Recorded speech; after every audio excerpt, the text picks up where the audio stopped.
condições ao homem, os seus preceitos são justos, suas histórias verdadeiríssimas, as decisões da mesma é imutável.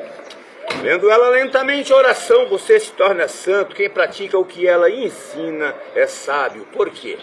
Ela contém luz para dirigi-lo, cajado do peregrino, bússola do piloto, espada do soldado, remo do navegante, é o guia do cristão.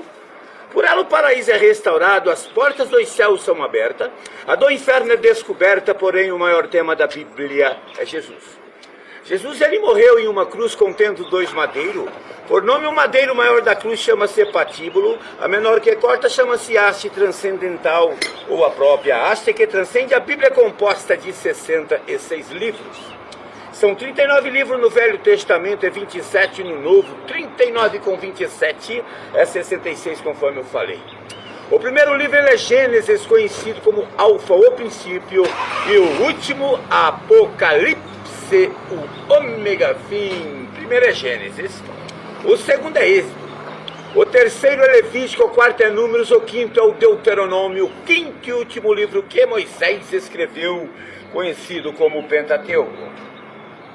E dentro desses 66 livros do qual eu me referi, que compõem as Escrituras Sagradas, vocês vão encontrar 1.119 capítulos e 31.173 versículos contém a Bíblia. O maior versículo no livro de Esther, tendo o capítulo como 8, versos como 9. O menor versículo no Novo Testamento é lá no livro de João. O capítulo é o 11, o verso é 35, o título do tema é Ressurreição de Lázaro. E o versículo é Jesus chorou. As 2 primeiras letras do primeiro livro da Bíblia, que é o livro de Gênesis, conhecido como Alfa, o princípio, é o N e o O, que diz assim, ó: no princípio criou Deus os céus e a terra. A terra ela era sem forma e vazia. Havia trevas sobre a face do abismo e o Espírito de Deus se movia sobre a face das águas. A Bíblia se refere a muitos profetas. O profeta mais citado da Bíblia é o profeta Elias.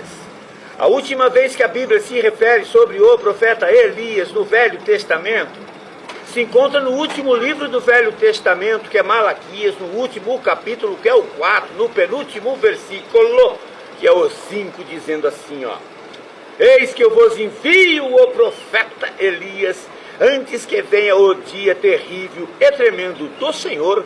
O último versículo é o 6, ele conclui dizendo assim, ó: onde os pais converterão os corações aos filhos, e os filhos converterão os corações aos seus pais, para que eu, o Senhor teu Deus, não venha e fira esta terra com toda a minha ira. A Bíblia também se refere a um homem por nome Enoque. Enoque foi o único homem que andou lado a lado com Deus, porém não via a face de Deus. Deus tinha um amor ímpar para com Enoque. Deus chega em Enoque e fala: Enoque, sai por este mundo afora falando do amor do teu Deus. Simplesmente, gente, Enoque andou falando de Deus 365 anos. Enoque andou falando de Deus. E Enoque é o único ser que não passou pelo processo morrer. Ele foi levado vivo pelo próprio Deus lá para o céu. Essa transposição chama-se translatado pelo próprio Deus. Existem personagens da Bíblia que foram arrebatados por anjos a serviço de Deus, mas pelo próprio Deus somente. Enoque. A Bíblia também se refere a um homem por nome Jó. Exemplo do cristianismo, patriarca da paciência, é o único homem escolhido pelo próprio Deus a dedo para ser testemunhado por Deus perante Satanás, foi Jó. Jó, ele nasceu numa terra por nome Uz, e no livro de Jó, por 31 vezes, vocês vão encontrar a palavra Todo-Poderoso. Também no livro de Jó nasce, é oferecido pela primeira vez na história da humanidade a eutanásia. Os estudiosos taxam a doença de Jó como leishmaniose, outros elefantiose, outros câncer supurante que atinge a genitália externa de Jó. Porém, a Bíblia diz que é a lepra, ao ponto de Jó se coçar com um caco de telha. Desfigurante a aparência de Jó.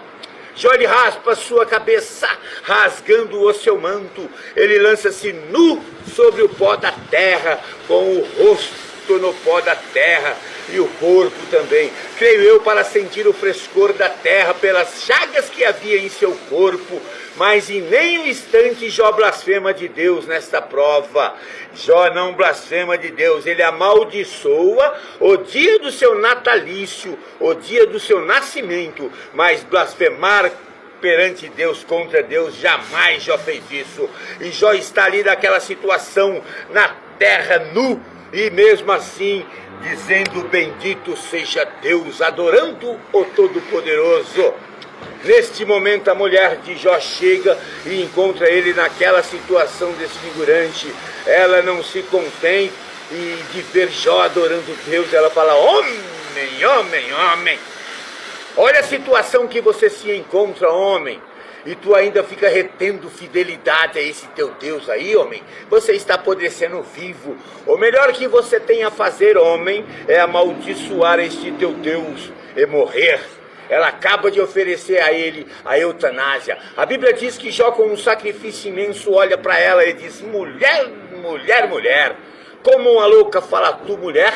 Eu vim nu do ventre de minha mãe, e nu eu tornarei para lá. Eu vim do pó, para o próprio pó eu vou tornar. Mas tem um detalhe, mulher: de tudo isso que eu estou passando, a Bíblia diz que Jó aponta para o céu e diz essas palavras: